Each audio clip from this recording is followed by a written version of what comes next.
ताराबाई शिंदे यांच्या स्त्री पुरुष तुलना या पुस्तकाच्या संदर्भाने आपण काही चर्चा करत होतो। आपणाला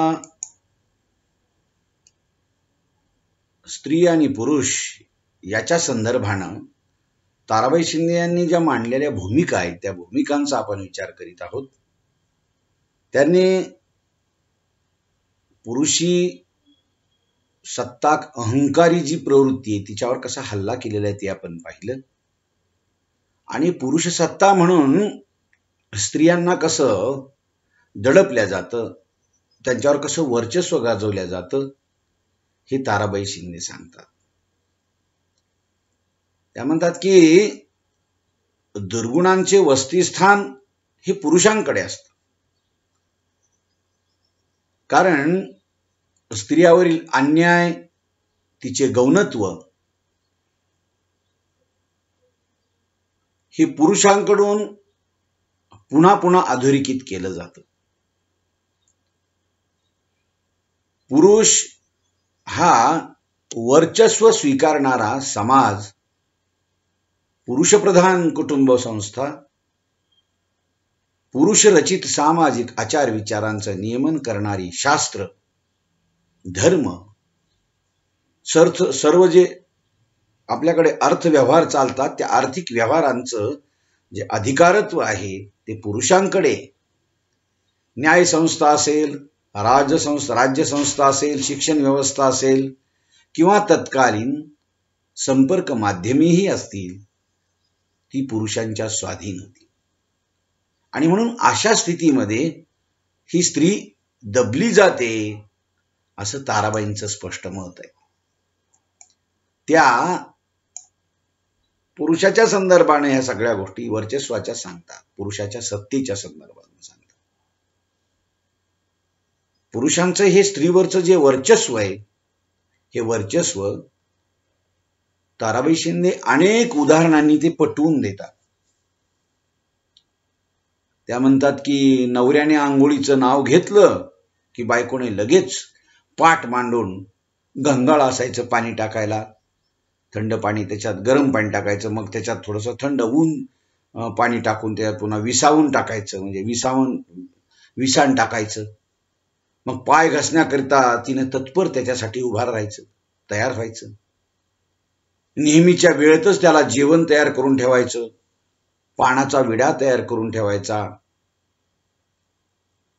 म्हणजे पतीची आज्ञा झाल्याबरोबर पत्नी ही त्याला लागणाऱ्या सगळ्या वस्तू घेऊन तत्पर हजर राहते। यावरून ताराबाईंना पुरुषी सत्तेचं किंवा पुरुष प्रधान समाज व्यवस्थेचं हे जे काही जगणं वागणं आहे ना, ह्या सगळ्यांची जाणीव त्यांना अत्यंत चांगली आहे। आणि म्हणून पुरुष सत्ताक म्हणून त्या कसं स्त्रीकडे बघतात पुरुष, हे सगळं ताराबाई शिंदे लिहितात। आता स्त्री पुरुष ही परस्पर पूरक गोष्टी, पूरक ह्या म्हणजे व्यक्ती आहे। ताराबाई शिंदे हे स्त्री पुरुषाची तुलना करताना स्त्री आणि पुरुषांचं सहजीवन किंवा सहअस्तित्व स्पष्ट करतात। त्या म्हणतात की या स्त्री आणि पुरुषांची ह्या दोघांचीही समाजाला आवश्यकता आहे। ईश्वरानं, त्या ताराबाई शिंदेंचं असं म्हणणं आहे की ईश्वरानं स्त्री पुरुष हा जोडा स्वच्छेनेच नेमला आहे। प्रत्येक गोष्टीला, वस्तूला दुसरा त्याच जोडीचा मुकाबला असतो, त्या वाचून त्याची शोभा नाही, जोडी वाचून कोणतंच काम नाही। तेव्हा हा संसार तुम्ही एकटे स्वतः चालवाल का पुरुषांनो? प्रपंचाचं शेत जे ना ते तुम्ही एकटे नांगराल का?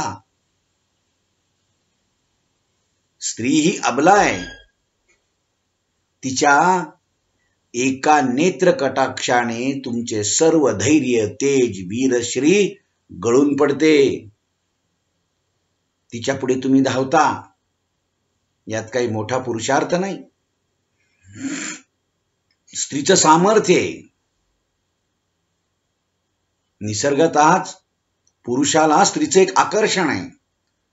तिला ही मिळालेली नैसर्गिक शक्ती आहे आणि स्त्री ही या शक्तीच्या बळावरच पुरुषाला बांधून ठेवते असं त्या म्हणतात. स्त्री पुरुषात स्त्री पराक्रमी आहे असं ताराबाई म्हणतात.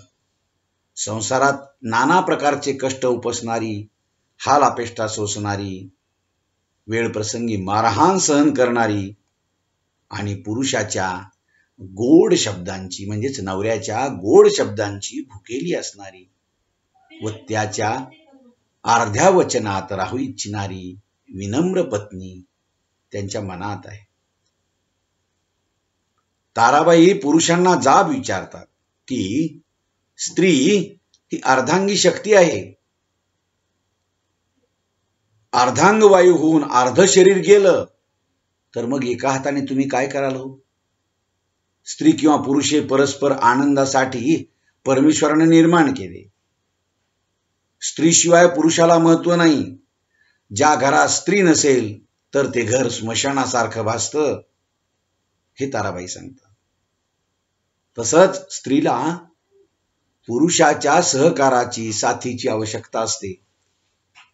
स्त्रीची पुरुषाला सोबत नसेल तर त्याला कोणी जोड्याजवळ देखील उभं करणार नाही असं त्या स्पष्ट करतात. सर्वात वर्चस्व हे स्त्रीचं आहे, कारण सगळेच तिचे स्वाधीन असतात. खरं तर तिच्याकरता चितलचं सगळं वैभव आहे. अशा प्रकारची परस्पर पूरकता ताराबाई शिंदे हे स्त्री पुरुषाच्या संदर्भानं स्पष्ट करतात. खरं तर स्त्री आणि पुरुषांचं जे निसर्गदत्त कार्य आहे किंवा कर्तव्य ते वेगवेगळं जरी असलं तरी दोन्ही गोष्टी समान महत्वाच्या आहेत, परस्पर पूरक आहेत. तेव्हा स्त्री असो किंवा पुरुष असो या दोघांनी परस्परांच्या विषयी समान आदर ठेवला पाहिजे, समान निष्ठा जपल्या पाहिजेत, समान हक्क आपण स्वीकारले पाहिजेत, मान्य केले पाहिजेत, समान बंधने स्वीकारली पाहिजेत. समाजात स्त्रियांना समान दर्जा प्राप्त आहे. ताराबाईंची जी भूमिका आहे ना ही अशा प्रकारची दिसते. स्त्री पुरुषांनी परस्पर प्रेमाने आनंदाने राहावं असं त्या म्हणतात.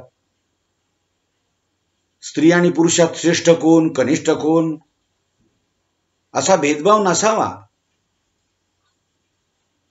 आणि ताराबाईंना स्त्री आणि पुरुष ह्या एका नाण्याच्या दोन बाजू असं समजून ते दोघांचंही महत्व अधोरेखित करतात. केवळ एकट्याने संसाराचा गाडा ओढता येणार नाही. एकट्याला किंमत नाही, ती स्त्री असो किंवा पुरुष असो. म्हणून या दोन्हीचंही सामर्थ्य ते समान पातळीवर अधोरेखित करतात.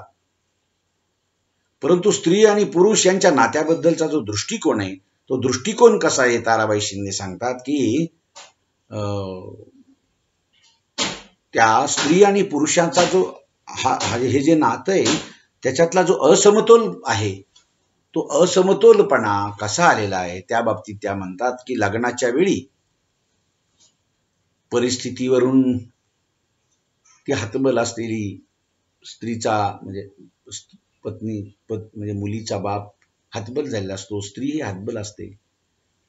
ही पत्नी जी आहे ना ते पुरुषाला जर एखाद्या वेळा लग्नाच्या वेळी ती आवडली नाही तर तो दुसरं लग्न करतो. पण असे स्वातंत्र्य तिला नसते. तिला असतं का? नाही. जर एखाद्या पतीला पत्नी आवडली नाही तर तो दुसरं लग्न करू शकतो. पण स्त्रीला जर पती नाही आवडला, पत्नीला जर पती आवडला नाही तर तिला दुसरं लग्न करण्याचा अधिकार आहे का? आणि म्हणून त्या म्हणतात तुम्हाला जशी वाईट, क्रूप, दुर्गुणी, गावंढळ बायको आवडत नाही तसा बायकोला नवरा देखील आवडेल का? अहो जशी तुम्हाला बायको चांगली पाहिजे ना तसा तिला नवरा चांगला नको का?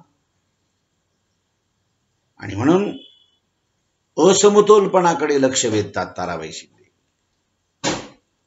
नवरा जसा असेल स्त्री काय करते की जसा नवरा मिळाला, बायको जसा नवरा मिळाला तसं ती स्वीकारते. तर पुरुषाने एक पत्नी व्रत पाळावं ना, हे त्या काळात तसं नव्हतं. अनेक बायका करून बायका बायकात सौती मत्सर वाढविला जातो. दोघी सौतींना समसमान वाढविणारे मुळीच दिसत नाहीत. जरी दोन बायका असल्या तरी दोघीवर सारखी प्रीत करणारी पुरुष मात्र भेटत नाहीत. कारण प्रेम किंवा प्रीती ही काही आंबा जाम नाही वाटून घेता येईल म्हणून. प्रीती ही केवळ दुधाप्रमाणे, दूध एकदा नासलं म्हणजे जसं त्याचं फिरून दूध होत नाही ना, तशी ही प्रीती एकदा फाटली म्हणजे ती पुन्हा कधी जुळत नाही. ताराबाई शिंदे इथे स्त्री पुरुष नात्यातील प्रेम भावना दर्शवतात. पती पत्नीचा एकमेकावर विश्वास असला पाहिजे. त्याच्यासाठी किंवा तुसा असल्याशिवाय संसार पुढे जाणार नाही आणि संसारासाठी अत्यंत महत्वाची गोष्ट आहे. पती पत्नीचं नातं हे सामाजिक नातं आहे. ते निसर्गाने निर्माण केलेलं नाही तर समाजानं निर्माण केलेलं आहे. आणि या असमान नात्यातील शोषणाकडे ताराबाई शिंदे सगळ्यांचं लक्ष वेधतात. स्त्री पुरुष हे एकमेकांना अपरिहार्य आहे. स्त्री व पुरुष हे एकमेकास पूरक आहे.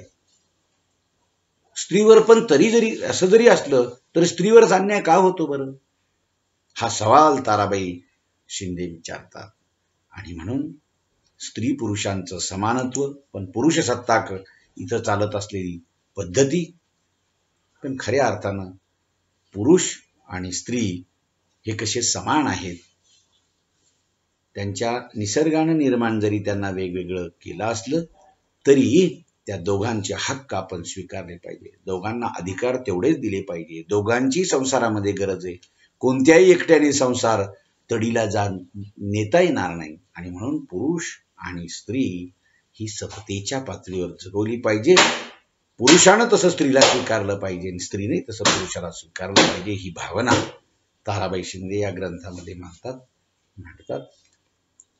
यानंतरचा जो भाग आहे तो मी तुम्हाला दुसऱ्या तासात, पुढच्या तासात सांगतो. ठीक आहे.